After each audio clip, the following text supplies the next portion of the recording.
नमस्कार। आज हम करेंगे 9वीं की कविता ग्रामश्री। इस कविता में सुमित्रा नंदन पंत जी ने गांव की हरियाली का वर्णन किया है। गांव की हरियाली और वहाँ की खेती, पेड़ पौधे, इन सब का बड़ी सूक्ष्मता से वर्णन किया है। फैली खेतों में दूर तलक मखमल सी कोमल हरियाली। कहते हैं कवि, खेतों में दूर दूर तक मखमल के समान कोमल हरियाली फैली हुई है, जो मखमल की तरह मुलायम लगती है। लिपटी जिसमें रवि की किरणें, चांदी की सी उजली जाली। उस हरी हरी हरियाली में, हरी हरी घास में जब सूर्य की किरणें गिरती हैं, ओस से भरी हुई जो घास होती है उसके ऊपर सूर्य की किरणें गिरती हैं, तो वह चांदी की चमकीली जाली के समान लगती हैं। तिनकों के हरे हरे तन पर, फसलों के हरे भरे तन पर धूप की चमक ऐसी प्रतीत होती है जैसे उनमें उनका रक्त जैसे निरंतर प्रवाहित हो रहा हो। फसलें गहरे हरे रंग की हैं, जिनके कारण धरती का तल श्यामल प्रतीत हो रहा है। सदा की तरह साफ स्वच्छ नीला आकाश उस पर झुका हुआ दिखाई देता है। नीला आकाश है और नीचे हरियाली है, तो कैसा लगता है जैसे पूरा आकाश, साफ स्वच्छ नीला आकाश सांवली धरती के ऊपर झुका हुआ है। अर्थात हरी भरी फसलों से भरी धरती पर झुका हुआ नीला आकाश अद्भुत दिखाई दे रहा है। अर्थात आकाश की नीलिमा श्यामल घास में ऐसी प्रतीत होती है जैसे कोई अनोखा दृश्य बन रहा हो, जैसे कोई अद्भुत छवि प्रकट हो रही हो। अर्थात तिनकों के तन का वर्णन किया गया। तन मतलब छोटा, जो उनका तिनका जितनी लंबाई का होता है उतना उसके शरीर का वर्णन किया गया है। सूर्य की किरणें गिरने से वह थोड़ी लालिमा से युक्त लगता है, तो ऐसा लगता है जैसे रक्त का संचार उसके अंदर निरंतर हो रहा हो। पीले मीठे अमरूदों में, अब कवि ने श्यामल आकाश के बाद, आकाश की छवि के बाद वहाँ की खेती का वर्णन किया है कि वहाँ पर कौन कौन से फल, कौन कौन सी फसलें उगाई जाती हैं। पीले मीठे अमरूदों में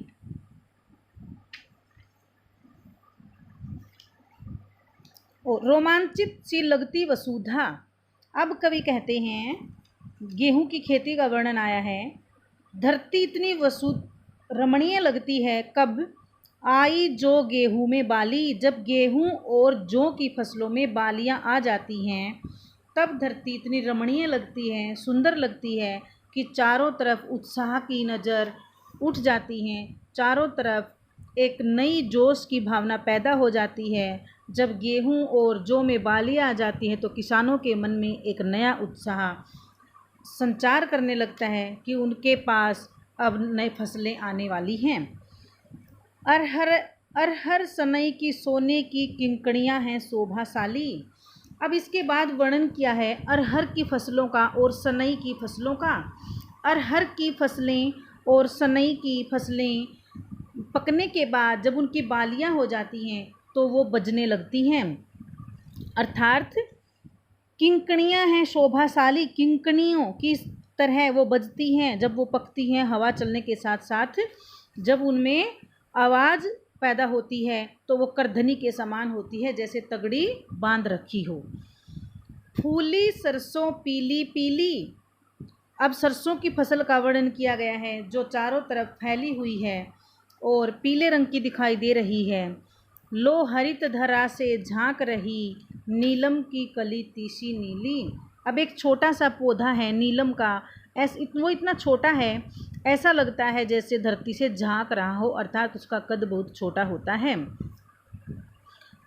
भाव यह है कि हरे भरे खेतों में नीले, पीले व सुनहरे रंग के अलग अलग से ही अपनी सुंदरता दिखाने लगे हैं। खेतों में अलग अलग प्रकार के पौधे होते हैं, नीले, पीले, हरे, और सबकी अपनी एक अनुपम छटा होती है।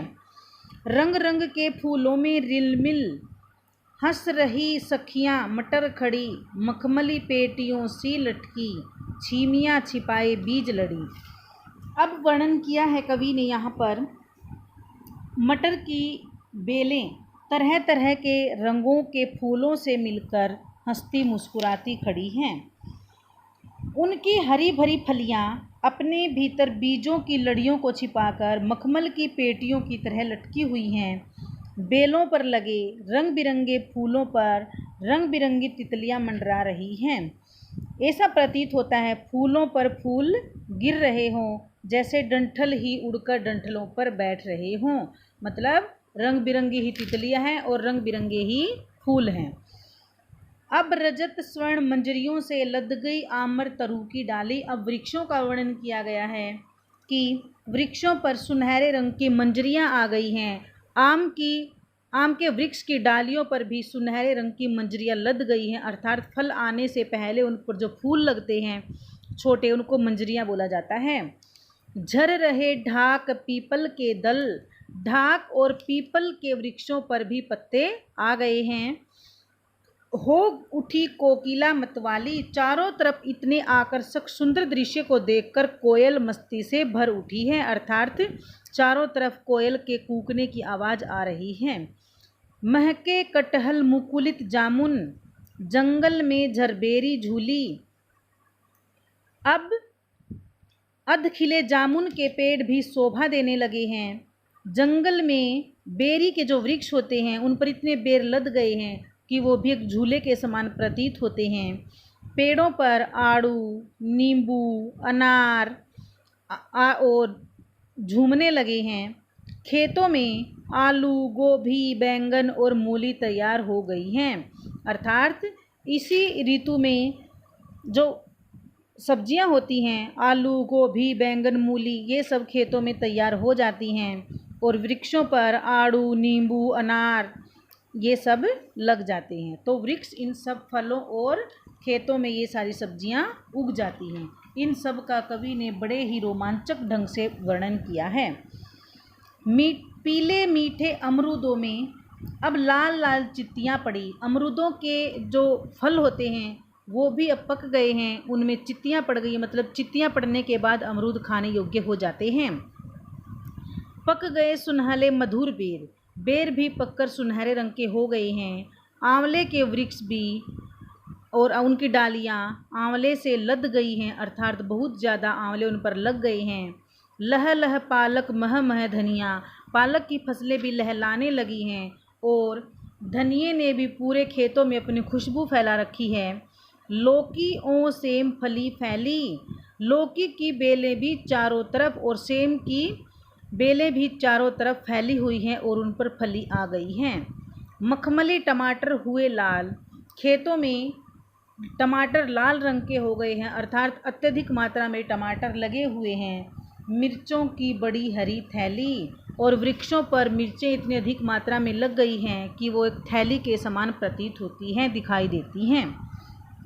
अर्थात अनेक प्रकार की सब्जियां खेतों में उग आई हैं।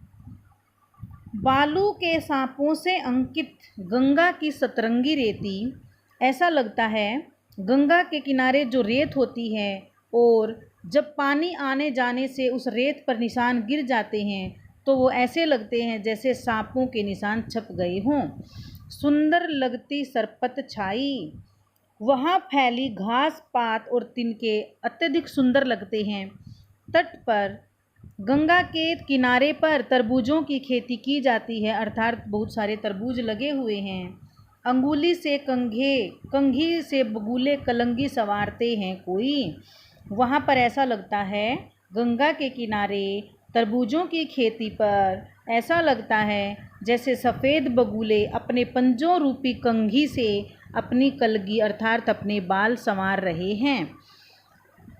तिरते जल में सुरखा और जल में चक्रवाक पक्षी तैर रहे हैं। पुलीन पर मगरोठी रहती सोई, नदी के तट पर मगरोठी नामक पक्षी सोया रहता है, अर्थात गंगा किनारे का दृश्य अति मोहक है। प्रकृति ने अपने सभी रंग वहाँ पर बिखेर दिए हैं, अर्थात चारों तरफ मनमोहक दृश्य फैला हुआ है। हंसमुख हरियाली हिम आतप, सुख से अलसाए से सोए, भीगी अंधियाली में निशी की। कवि कहते हैं प्रसन्नता से भरी हंसमुख हरियाली सर्दी की धूप से अलसाई सो रही है, अर्थात ऐसे लगता है जैसे अधिक सर्दी जाने के बाद और थोड़ी सी सर्दी जब बच जाती है और गर्मी भी नहीं आती है, उस समय धूप निकलती है, तो ऐसे लगता है जैसे वह आलस से भरकर सो रही है। ओस से भीगी अंधेरी रात में आकाश में टिमटिमाते तारे भी मानो स्वप्न में खोए हुए हैं।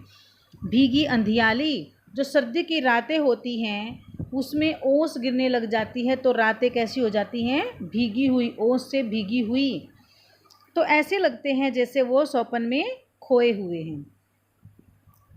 सारा गांव हरियाली से इस प्रकार भरा हुआ है, तारक स्वप्नों में से खोए, मरकत डिब्बे सा खुला ग्राम, जिस पर नीलब नभ आच्छादन। इससे पहले वाले जो पद्यांश में कवि ने गंगा के तट का वर्णन किया है और अनेक प्रकार के फलों, फूलों और वृक्षों पर लगे फलों का वर्णन किया है, अर्थात बेर और आंवले का वर्णन किया है। बेर और आंवले कैसे दिखाई दे रहे हैं? शोभा दे रहे हैं, बेर पककर सुनहरे रंग के हो गए हैं। मगरोठी नामक जो पक्षी है वो क्या कर रही है? मगरोठी नदी के तट पर आराम से सो रही है। कलगी का अर्थ होता है अपने बाल संवारना। कौन संवार रहा है अपने बाल? बगुले गंगा के तट पर अपने पंजे रूपी कंघी से, अर्थात पंजे रूपी कंघी आने से रूपक अलंकार हो जाता है। जब एक वस्तु को ही दूसरी वस्तु मान लिया जाता है तो रूपक अलंकार होता है। खेतों में सब्जियों पर कैसी कैसी बहार है। खेतों में पालक लहला रही है, धनिया महक रहा है और बेल दूर दूर तक फैली हुई हैं। मरकत डिब्बे सा खुला ग्राम, गांव का जो वर्णन किया है वह पन्ना नामक डिब्बे से किया गया है। पन्ना नामक जो रत्न होता है, गांव का जो दृश्य है पन्ना नामक रत्न के समान है, जिस पर नीला आकाश छाया हुआ है, जिस पर नीलब नभ आच्छादन, जिसको नीले आकाश ने चारों ओर से ढक रखा है। शीत ऋतु की समाप्ति पर सारा गांव अनुपम प्रतीत हो रहा है, मतलब अनोखा दिखाई दे रहा है। वह कोमल, अति सुंदर और शांत है, जो अपनी अपार शोभा से हर मानव के हृदय को आकर्षित कर रहा है, अर्थात सबके मन